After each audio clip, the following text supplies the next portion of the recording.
Praise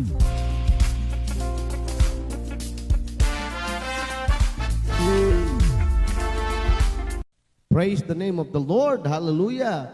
Palakpakan po natin ang ating Panginoon.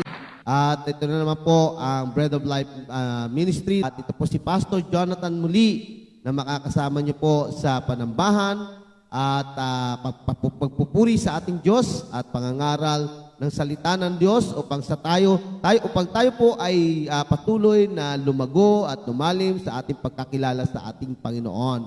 Ayan. Hallelujah. Let's sing this song.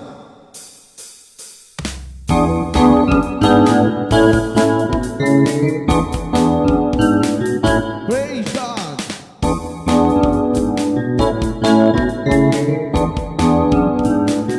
Yes. I know you rescued my soul. His love has covered my sin. I believe. My shame has taken away. My pain is filled in His name.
Pag-aralan po natin to, mga kapatid, ngayong gabi, how to pass through the storms of life and remain standing.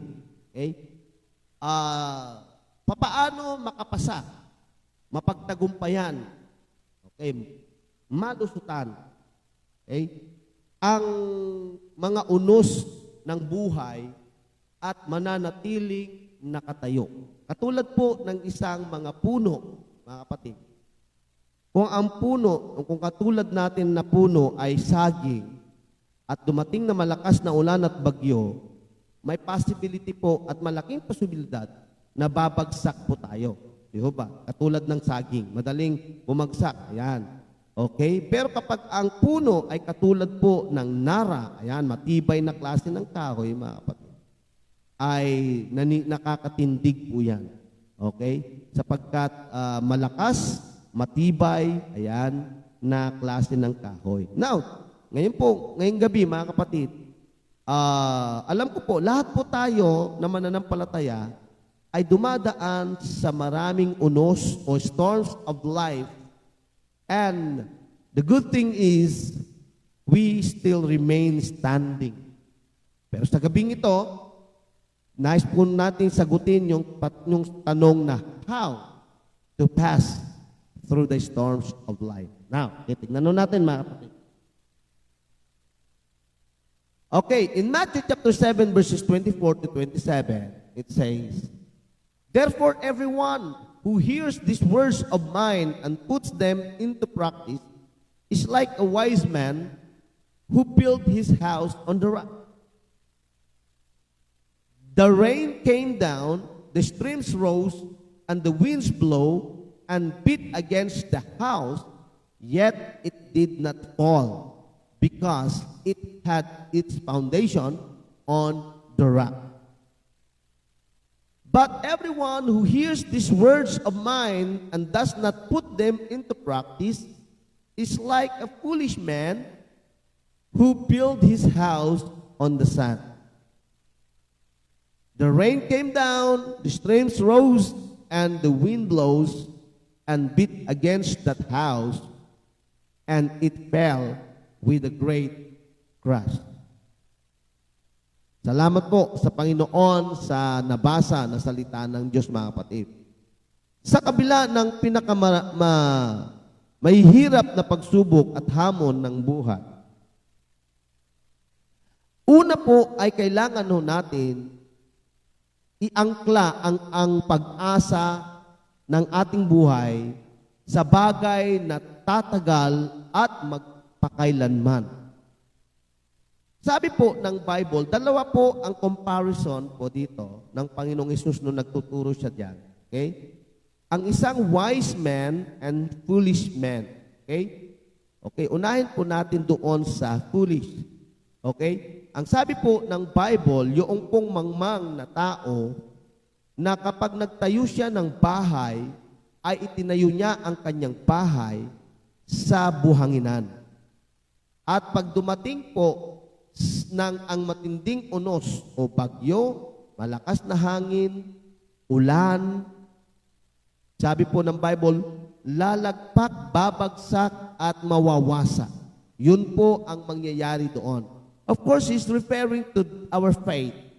He's referring to our faith in the Lord. So sabi po dito, iangkla ang pag-asa. So, saan natin inaangkla? Saan tayo humuhugot ng pag-asa pag dumating ang unos sa ating buhay?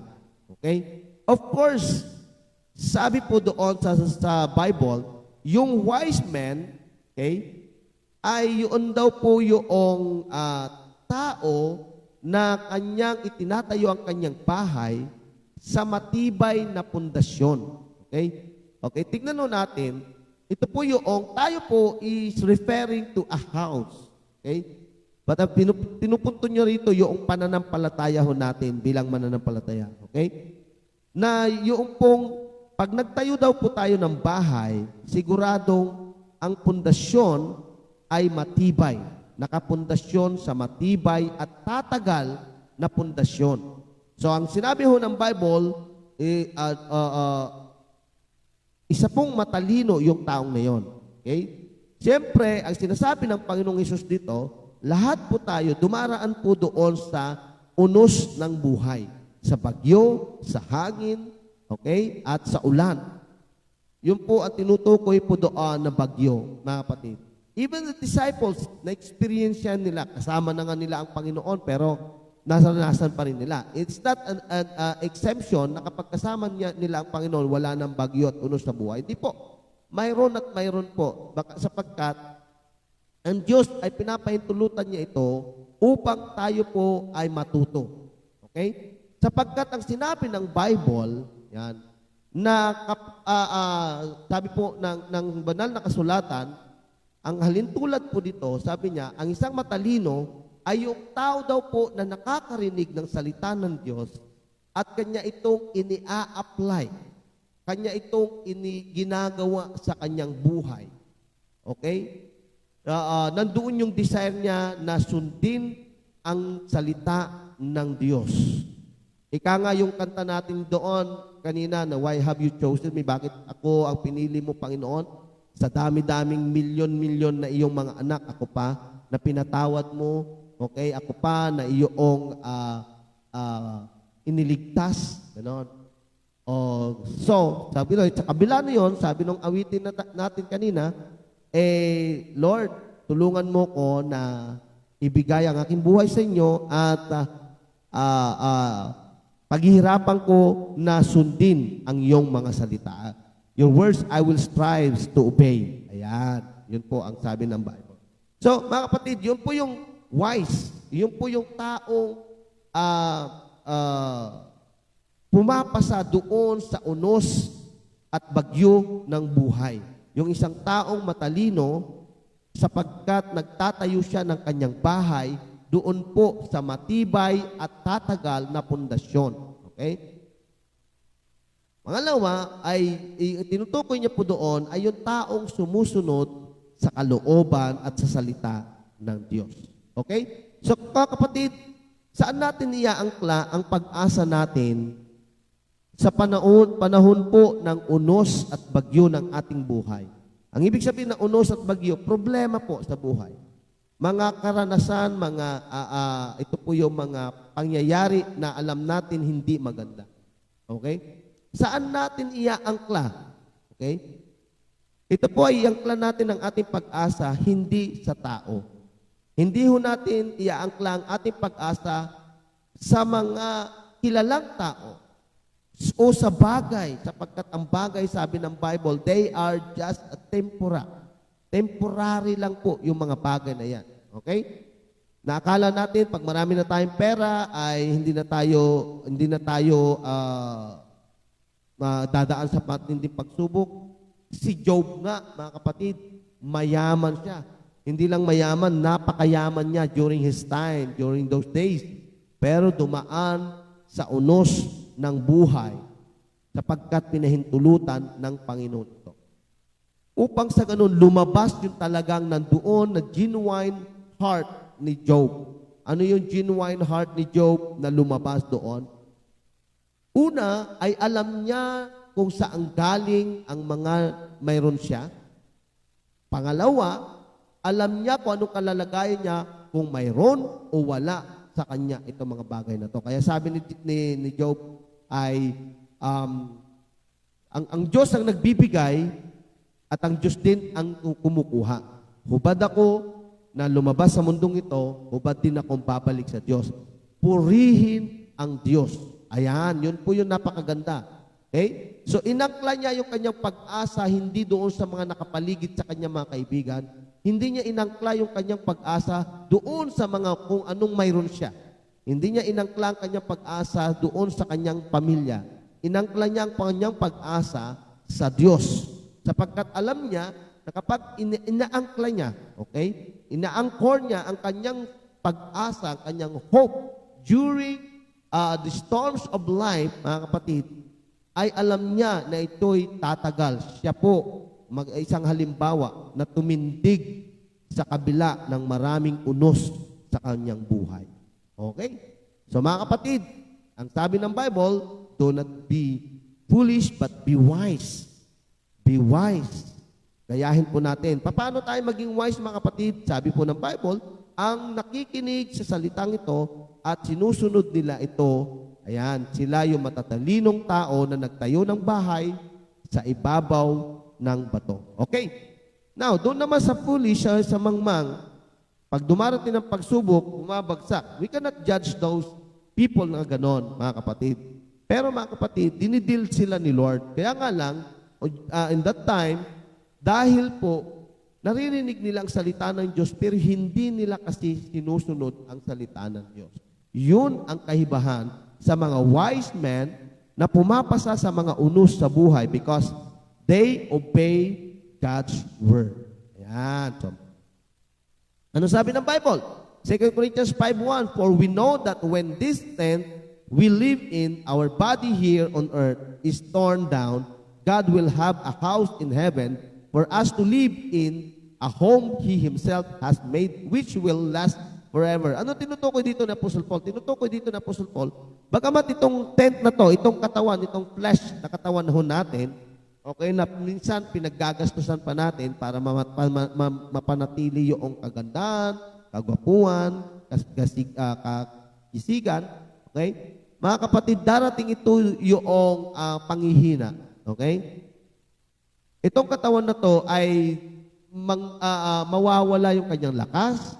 Itong katawan na to ay darating yung time na walang tibay. Ayan. Pero sabi ho ni Apostle Paul, God will have a house in heaven for us to live in, a home He Himself has made, which will last forever. Dalawa po ito. Okay? Ito po yung kondisyon ng katawan natin. Pangalawa, yung tahanan. Okay? Sabi po ng John 14, na inihandaan tayo ng tahanan ng Panginoon na ito yung mananatili na forever. That will last forever. Ayan. Yun po yung pangako ng Panginoon sa atin. Okay? So, yun po, mga pangalawa, itayo ang inyong saligan sa bagay na hindi kailanman mayayanig. Meaning, we build our foundation not on the weak foundation but on the solid foundation. Matibay na pundasyon, mga kapatid. Sapagkat kapag matibay na pundasyon, tiyak yan, garantisado yan na makakatindig. Ayan. Dumating man ang unos, dumating man ang bagyo, dumating man ang lindol, dumating man ang malakas na ulan, malakas na hangin, titingdig pa rin yan. Why? It is because founded into a solid and firm foundation. Yun po yung bato. Sabi po ng Panginoon, yung taong nagtayo ng kanyang bahay sa bato, wise yun na tao, sabi niya, sapagkat hindi ito mayayanig, darating man ang pagbagyo, ulan, malakas na hangin, hindi ito tutumba, sapagkat ito'y nakatayo sa matibay na pundasyon. Ayan. So tayo po, mga kapatid, paano natin gagawin yon? That we establish, we build our house in a solid foundation, our faith in a solid foundation. Si Lord po ang solid rock. Okay? He is the cornerstone, the solid rock na pundasyon natin na hindi kailanman mayayanig. Okay? Hindi ho mayayanig. Mga kapatid, bago natin kalilimutan yan, it speaks about the foundation of our faith founded in the rock, the solid rock. Ayan. Ito po yung raw materials na pinanggagawa nila ng bato na bahay. At kahit na yung mga building, yan, hindi ho nawawala ang mga bato sapagkat itong bato na to ay ito po yung pangunahin na raw material na pagbuo ng isang building o bahay na matibay, mga kapatid. Okay? In 1 Corinthians 3:11, for God has already placed Jesus Christ as the one and only foundation, and no other foundation can be laid. So yung tinutukoy niya, the solid foundation, okay, firm foundation, that is Jesus. So ilagak natin, itayo natin ang ating pananampalataya doon po sa matibay na pundasyon. Yun po ay ang ating Panginoong Jesus. Okay? The Lord Jesus. Okay? Ang Diyos, ang Panginoong Jesucristo ang matibay na pundasyon natin. Napakabuti ng Panginoon sapagkat He provided us a solid foundation. Ang gagawin lang ho natin, sabi po ng Panginoon sa binasa natin Matthew chapter 7, na we need to, as we hear, upon hearing the word of God, ay sinusunod ho natin ito, mga kapatid. No matter what it takes, susundin ho natin yan. Okay? Ito man po ay painful, susundin natin yan. Ang ating Panginoong Hesus ang isang halimbawa. Alam niya na ang sabi ng Diyos Ama sa kanya, go to the world and die for them in order for them to be saved, in order for us to be saved. Alam ng Panginoong Hesus yan na mamamatay siya. Pero sumunod siya. Okay? Okay. So tayo din po, mga kapatid, binigyan tayo ng ating Panginoong Hesus ng isang halimbawa na kaya niyang sumunod. Tayo rin po, God has given us the power. God will help us to obey the Word of God. Ayan. In Colossians chapter 1, verse 23, you must of course continue faithful on a firm and sure foundation and must not allow yourselves to be shaken from the hope you gained when you heard the gospel. Okay. Ito po yung sinasabi ni Paul sa mga taga-Colossians na patuloy kayo, okay? Magpatuloy kayo sa inyong ginagawang katapatan at manatili sa isang matibay na pundasyon. Okay? At huwag niyong hayaan na kayo, ayan, yun ang sabi ni Apostle Paul, huwag niyong hayaan na kayo ay tutumba, babagsak sa anumang pagsubok. Okay? Sapagkat sabi niya, the hope you gain when you heard the gospel. Huwag niyong bibitawan niyo.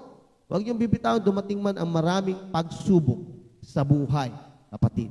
Kaya kayo, kung may pagsubok ka ngayon, huwag kang bibitaw sa Panginoon. Iangkla mo ang iyong pananampalataya sa Panginoon. Okay? At sundin natin ang salita ng Diyos, ang inuutos ng Diyos sa buhay ho natin from the Word of God. Because this is the way we become wise and building our house into a solid foundation, a sure foundation, that is our Lord Jesus Christ. Ayan. Ephesians chapter 2, verse 20, sabi niya, you too are built upon the foundation laid by the apostles and prophets, the cornerstone being Christ Jesus Himself. So, tayo daw po ay naitayo, yan, bilang tahanan, okay? Tayo daw po ay naitayo doon sa matibay na pundasyon na itinalaga ng mga apostol, prophet, na yun po ay cornerstone. Okay? The cornerstone. Okay? Na si Jesus Christ mismo ang ating Panginoong Hesus. Kaya wag ho tayong lalayo, wag ho nating kalilimutan ng Panginoong Hesus.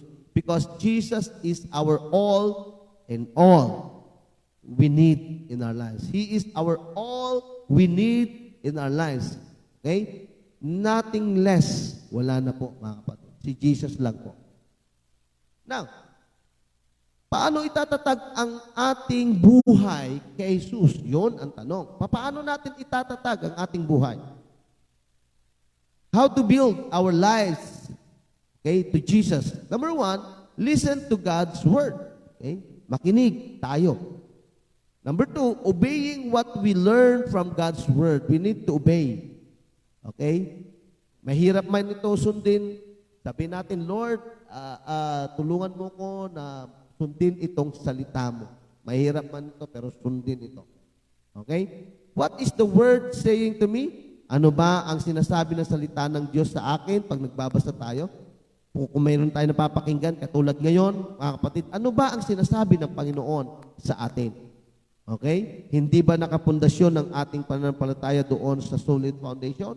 Or medyo nabubunot na yung ating solid foundation, yung ating bahay doon sa solid foundation at naililipat sa weak foundation. Parang ayaw na natin, give up na natin. Ayaw ko na maging Kristiyano dahil sa dami ng pagsubok. Ayaw ko na kasi wala namang pera pala ang magiging Kristiyano. Kapatid, hindi po material na bagay ang pagiging Kristiyano.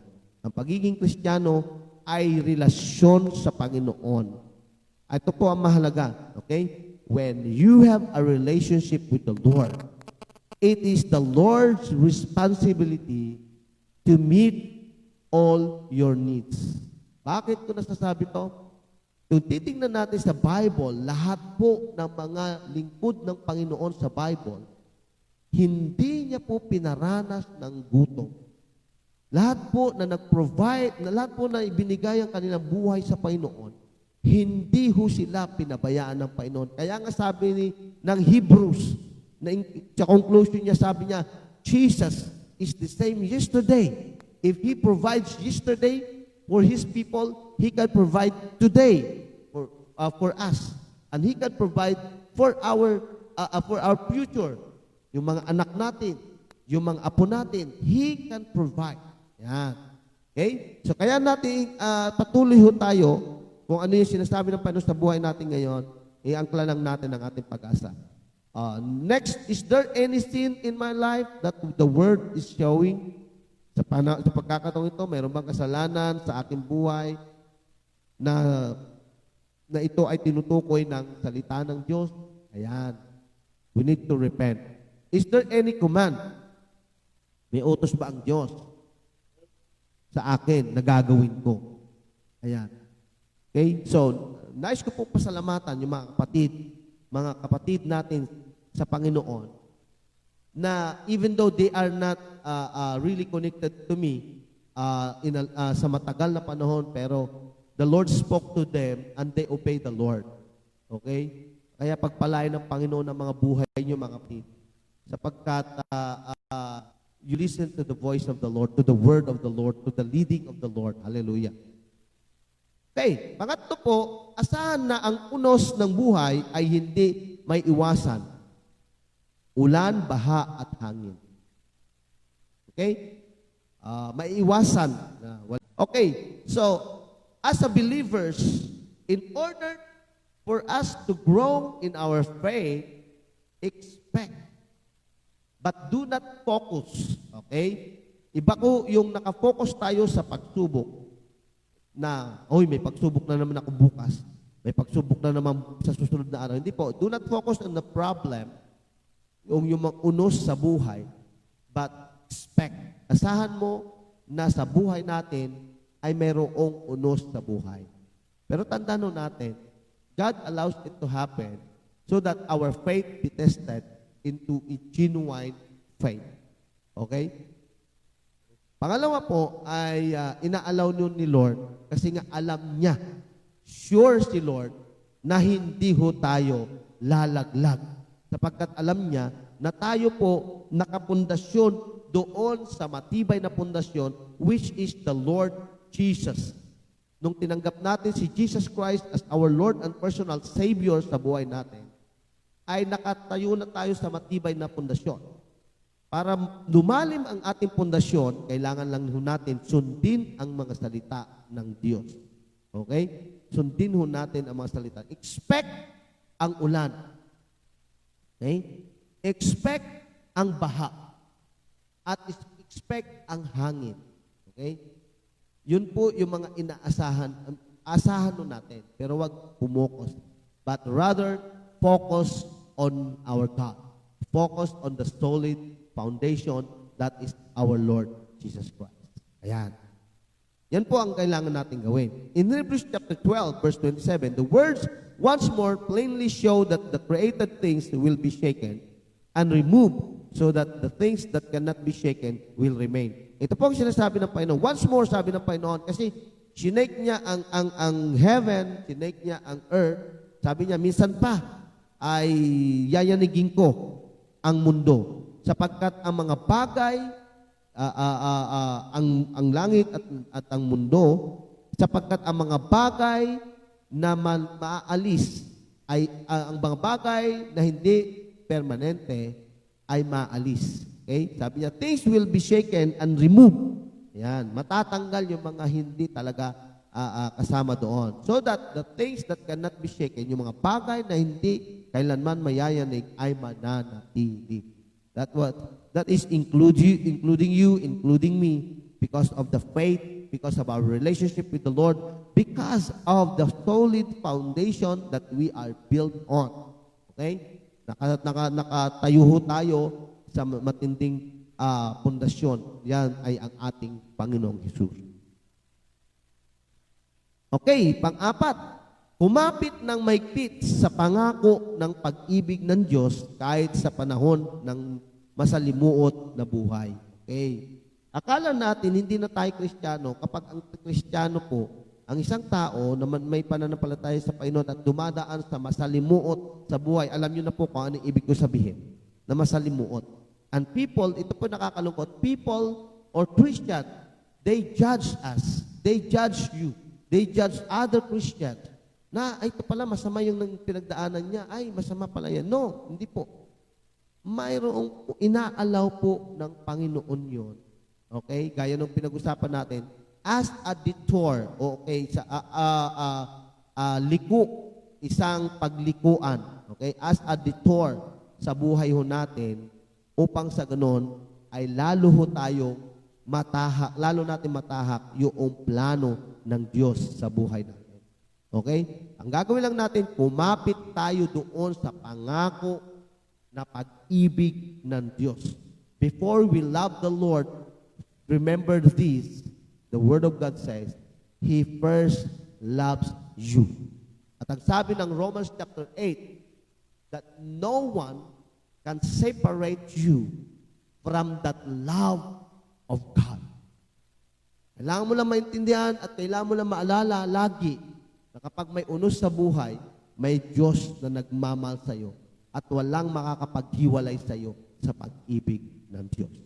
Kaya nga iangkla mo ang iyong pag-asa sa Panginoon, itayo mo ang iyong tahanan ng iyong pananampalataya sa matibay na pundasyon, ayan, at aasahan natin yung mga pagsubok na yan sa buhay natin. Pero wag natin kalilimutan na kumapit tayo doon sa mga pangako ng Diyos at sa pag-ibig ng ating Romans 8:35, who then can separate us from the love of Christ? Sino ba ang makapag-iwalay sa inyo sa pag-ibig ni Kristo? Can trouble do it? Sabi ni Paul. Or hardship, o kahirapan?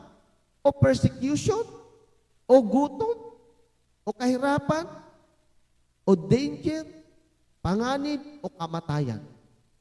Alin doon? Okay? Ang sagot ho ni Paul dyan, no, none of the above. Okay? None of the above. No, in all these things, we have completely victory through Him who loved us.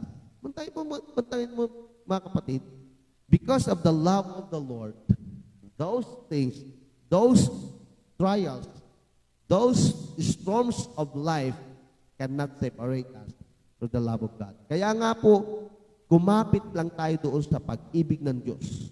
Minsan tayo po napoprostrate kapag ang sabi sa atin ng ating mga dating mga boyfriend, girlfriend, I love you, I will be with you, igatang kita, tapos biglang, pak! Okay? Iniwanan ka. Huwag ho tayo aasa doon. Aasa ho tayo sa Diyos na nagsabing, I love you. Ang sabi ng John 3:16, for God so loved the world that He gave His only begotten Son, that whosoever believeth in Him should not perish but have everlasting life. Ayan po, mga kapatid. So, ang sabi ni Paul, no one can separate us. Okay? Paano makapasa sa mga unos ng buhay at manatiling nakatayo? Ayan. Okay. Paano natin, ang tanong kanina, paano natin may tatayo ang ating pananampalataya? Okay? So, doon po sa pangako ng Diyos, sa pag-ibig ng Diyos, tayo umasa, sundin natin ang kalooban ng Diyos, ang salita ng Diyos. Eto naman, paano makapasa? Paano natin mapapagtagumpayan ang mga unos ng buhay at manatiling nakatayo? Okay? Ayan, praise the name of the Lord. Meron pong apat. Number 1, anchor. Ito yung diniscuss natin. Anchor the hope of your life for the things that will last forever. I-ankla natin ang ating pag-asa ng ating buhay doon sa bagay na mananatili at matatag. Okay? I-ankla natin. Our house must be built on, okay, doon sa matibay na pundasyon. Number 2, build your life on the foundation that will never be shaken. Okay, bato, the solid foundation. Itayo natin ang ating buhay sa matibay na pundasyon na hindi nayayanig kailanman. That is bato, rock. Kaya kung ikaw ay may plano magpatayo ng bahay, kapatid, learn the ideas from the Word of God na tinuturo ng Panginoon. You must focus on the foundation. Ayan, na bato. Number 3, expect that the storms of life is inevitable. Asahan ho natin na itong mga pangyayaring ito, mga unos sa ating buhay ay darating. Pero do not focus on it. Okay? Cling on the promise of God, love, even on the darkest period of time. So, asahan natin yung pangako ng Diyos ng kanyang pag-ibig sa mga panahon ng kadiliman, masalimuot na buhay na pinagdadaanan natin. Okay? Okay, so mga kapatid, huwag ho natin kalilimutan, okay, na ang isang tao, ang isang Kristiyano, na nais na magtayo na matibay na sa patibay na pundasyon, ito daw po yung taong matalino na ang basehan dito ay sumusunod sa salita ng Diyos. Hindi ho sinasabi ng Bible, yung mga nakikinig lang, hindi po. Ang sabi yung nakinig sa sinasabi ko, sa mga salitang ito, sabi ng Panginoon, sa Matthew chapter 7, na sinusunod. Yun, so dalawa ho yun. Hearing and obeying. Okay? Kaya yung kantang hear and obey. So yun po, mga kapatid. At tayo po ay magtatagumpay, papasa doon sa mga unos sa ating buhay. Okay, expect ang mga unos sa buhay. Kung meron ka ng unos sa buhay ngayon, ay expect the victory of the Lord in your life. And right now, in Jesus' name, the love of the Lord overshadow you. Hallelujah. The love of the Lord overshadow you, and the foundation of your faith, that is Jesus Christ, help you to overcome those storms of life. Nating kalilimutan, mga kapatid, na meron tayong Diyos na nagmamahal sa atin. So yan po, mga kapatid. God bless you. Ito po yung mga salita ng Diyos na nagpapatibay sa ating pananampalataya, mga kapatid. Okay? So yun po yung salita ng Diyos. Basahin ho natin. Okay? How to pass through the storms of life and remain standing. Yun po yung 4. Okay? Basahin ulit natin po. Matthew 7:24. Therefore, everyone who hears these words of mine and puts them into practice is like a wise man who built his house on the rock. The rain came down, the streams rose, and the wind blows and beat against that house, yet it did not fall because it had its foundation on the rock. But everyone who hears these words of mine and does not put them into practice is like a foolish man who built his house on sand. Verse 27, the rain came down, and the streams rose, and the wind blows, and beat against the house, and it fell a great crash. Tandaan mo, kapatid, ano man ang nangyayari sa iyo, positive man, ibig sabihin, you build your faith on a solid foundation. Lagi ka bang, kapag may unos sa iyo, ay lagi kang down, lagi kang crash, okay? Lumalayo ka sa Panginoon, palitan mo ang pagkatayo ng iyong pananampalataya. Not on the material things, not on the promises of the people, of the man, of the person, but transfer it. Doon mo itayo yung iyong pananampalataya sa solid foundation. Meaning, if you hear the words of the Lord tonight and obeys them, you are wise because you are building your house into the solid foundation. Ayan. So, praise the name of the Lord. Yan po tayo nagtatapos, mga kapatid. Hallelujah. Glory to the name of the Lord. Hallelujah. Thank you, Jesus. Purihin ka, Panginoon. Kaya awitin po natin. Salamat, Panginoon, ngayong gabi.